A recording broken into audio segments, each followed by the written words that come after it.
Hey everybody, welcome back to a Titanic's deck tech video. Today we're just gonna kind of look over some cards that I've picked up and just kind of share some ideas with you along the way. Primarily, the good news is that I would say there's definitely a serviceable Aragorn burn deck that I've kind of made and kind of been working on over the last couple days.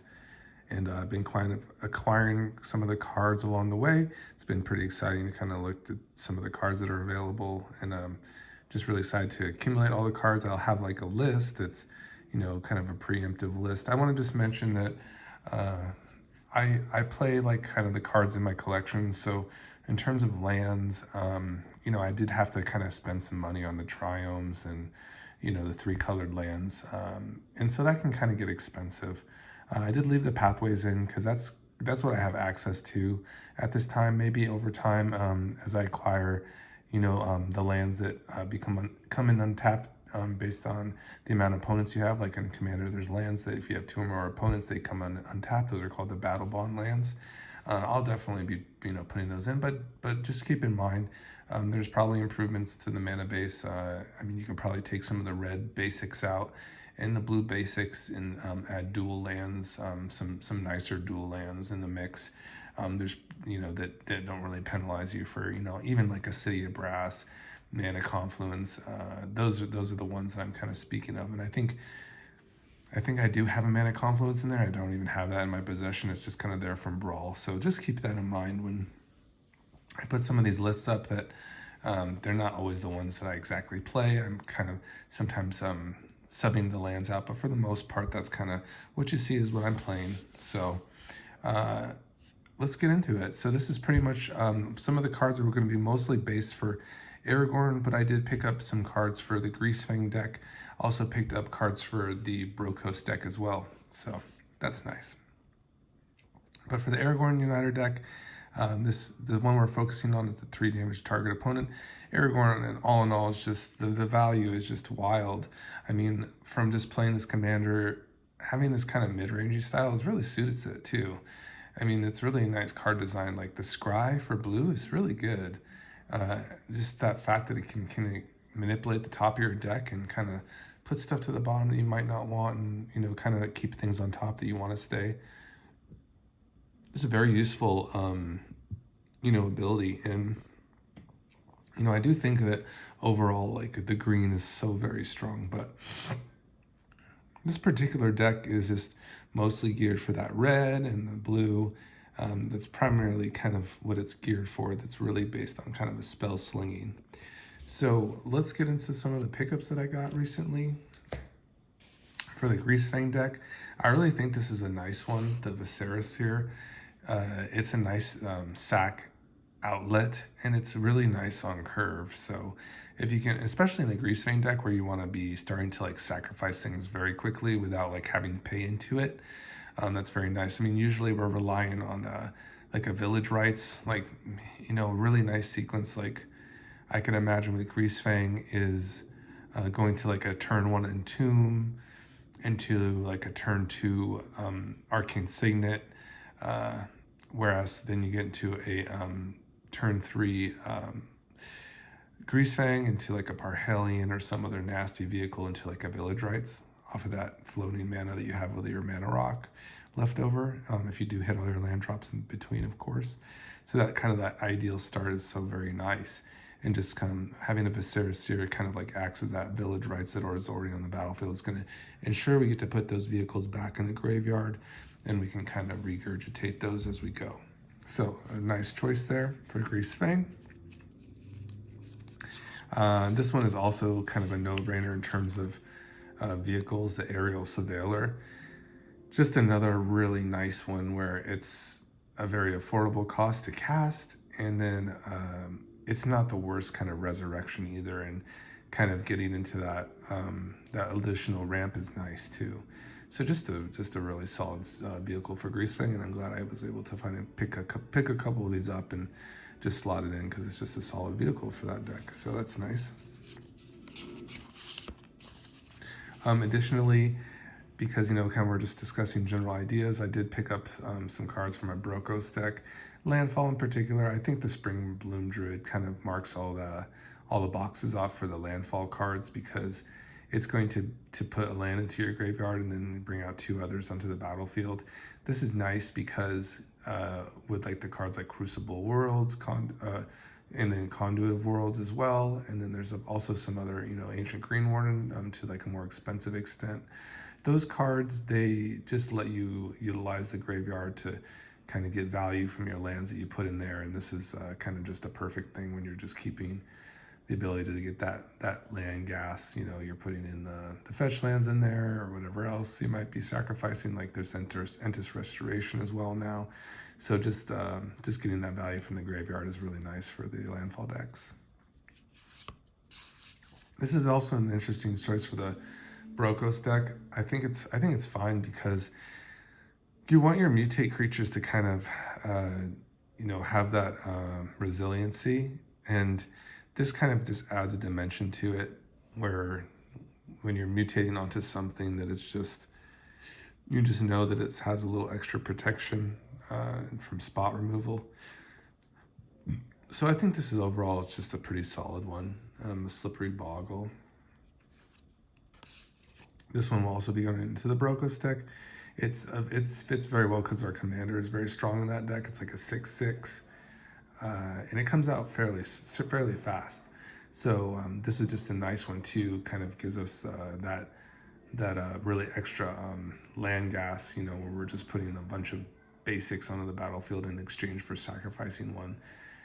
Having that power 4 or greater on a creature gives us all those modes, which is just really nice. So that'll be a nice one for Brokos as well.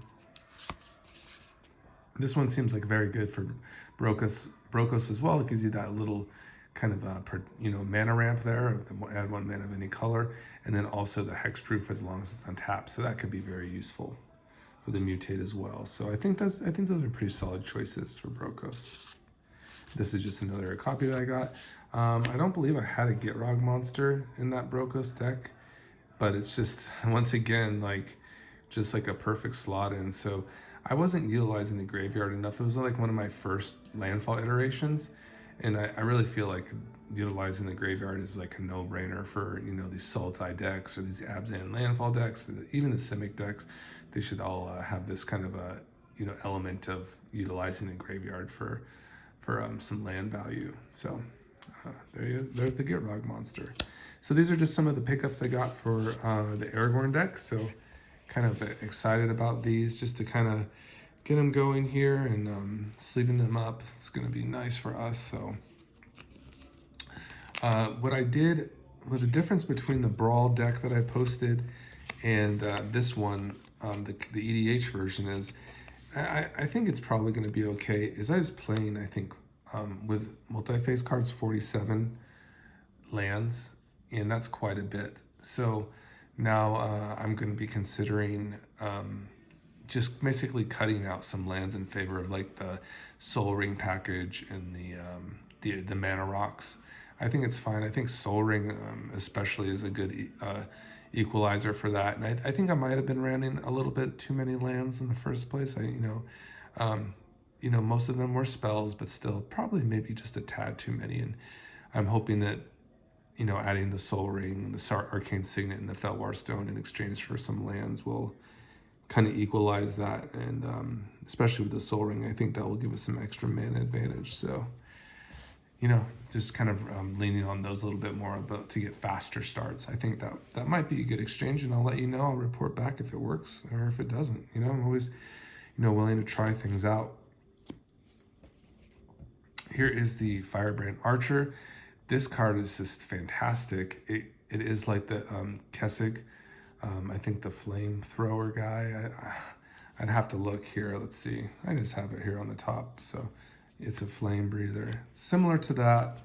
Stats are a little bit different than the other card below, but similar, very similar, where, you have the 2 cost here, and they, whenever we cast a non-creature spell, it doesn't have to be an instant or sorcery per se, just any non-creature spell deals 1 damage to each opponent. So these are very useful for us. These are probably our more useful pinging cards.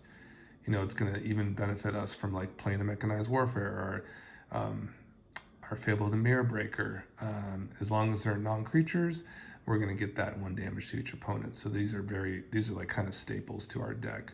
Really help round us out.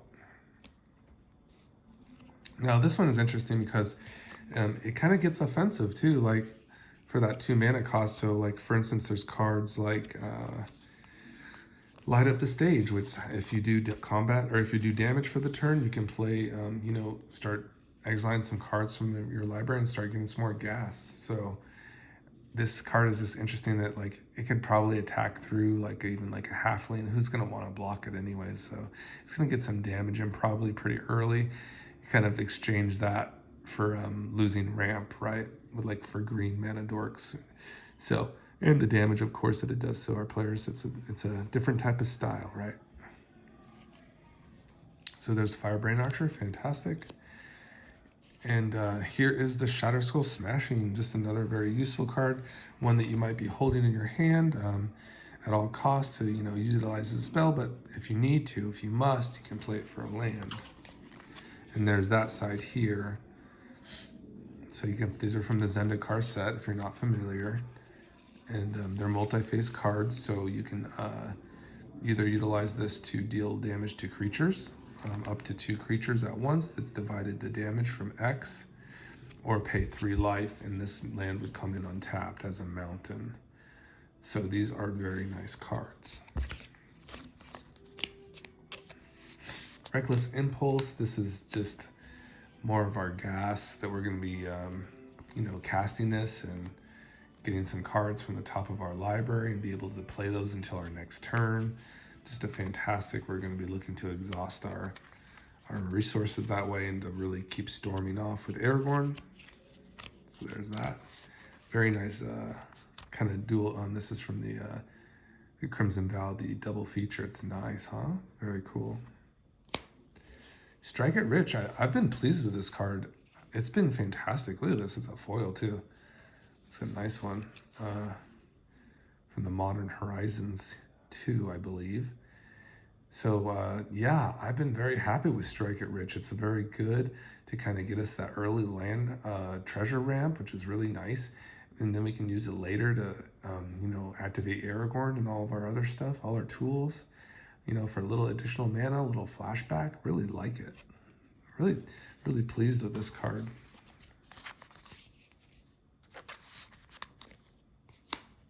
Here's the Underworld Breach, and this is the one that's going to really benefit us from us playing so many low-cost spells, and bringing this out later to kind of try to get some finishing blows on our opponent.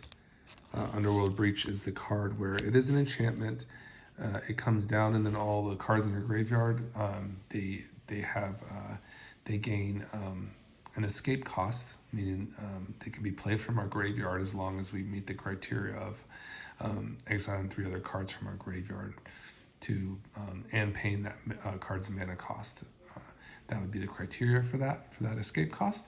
And then at the end of our end step, we sacrifice Underworld Breach. So basically, once we put some nice things into our yard over the course of the game, hopefully we draw this card or find it, and then we can start utilizing those for casting some really nice cards in our graveyard. Very cool Underworld Breach. Here's the Mizzix Mastery, and once again, just another crazy card. It just works so well with our Time Warp and some of our stronger instants and sorceries.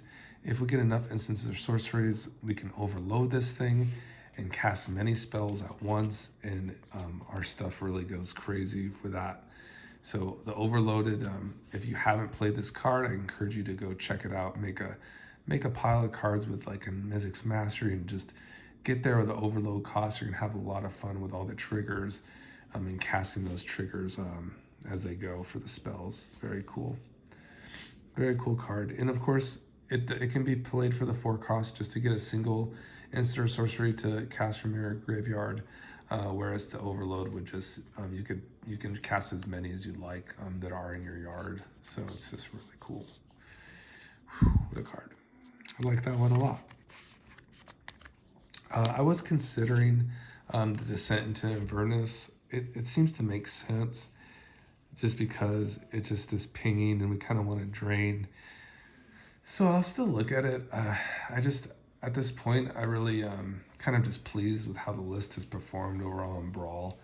And I'm not so sure I want to add this card yet or if it's necessary. So yeah, I'll see how it goes. We'll see if we're, not quite getting there. A Descent to the Inverness could, get there. And I apologize. Sometimes I don't go over these cards, and I know you're not all familiar with them, but this one is cool. This one will, it's for 2 in a red. At the beginning of your upkeep, put 2 Descent counters on Descent into an Avernus. Then each player creates X treasure tokens, and Descent into Avernus deals X damage to each player, where X is the number of Descent counters on Descent into Avernus. So we'll wait to our upkeep. We'll cast this. We're waiting to our upkeep. We'll put 2 counters on it. We'll create those treasure tokens and then take 2 damage. So it really, really generates a lot of treasures and mana, and really actually starts to start dealing the damage. I think it goes from 2, 4 into the 6. So yeah, we're not proliferating in this deck. So, I mean, I can imagine this could get kind of out of hand quickly if you were proliferating this.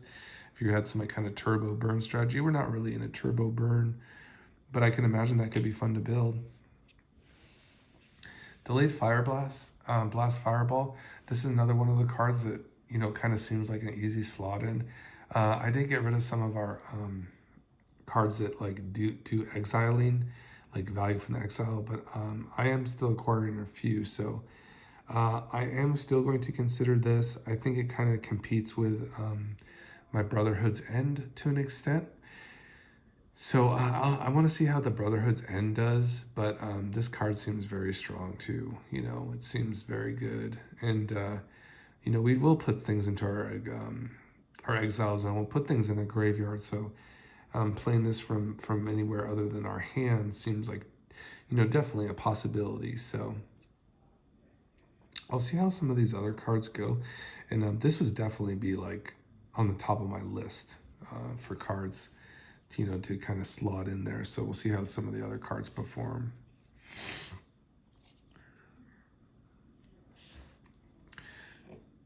Yeah, it is interesting to think about. Yeah. I mean, if I was just to think about this now, I know we have like a Wandering Mind in the deck. That seems like very good, and that seems like a very strong card. So, but if we are really focusing on damage, then maybe this is something that we should be getting.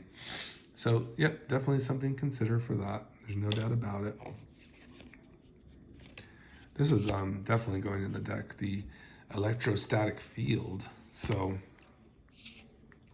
this is just a nice one. It kind of dodges our Brotherhood's End, which is nice. And this one doesn't have the non-creature clause, unfortunately, but it does have the 0/4 stats, which is nice. And whenever we cast an instant or sorcery spell, Electrostatic Field deals 1 damage to each opponent. So there we go. This is definitely like glue to our deck, is the Ogier Oxynal. This card really makes our deck go, and it's really a threatening once we have this with some of our pinging creatures on the battlefield. Yeah, it just starts to do some serious damage. So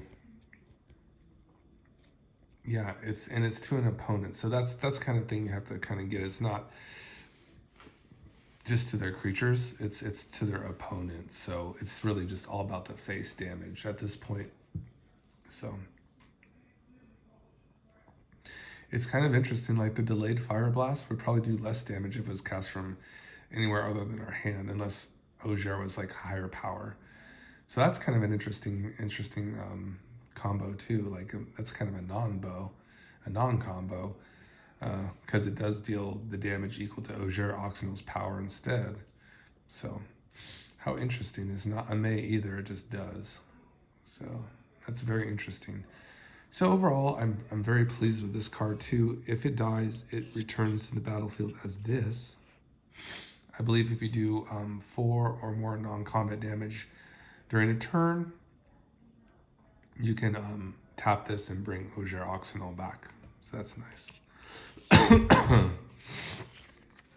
So that's pretty much where we're at now. We've definitely added some cards to the deck. So very, very cool. We can kind of just see what we got going on here now. So there's our homies that we just added today.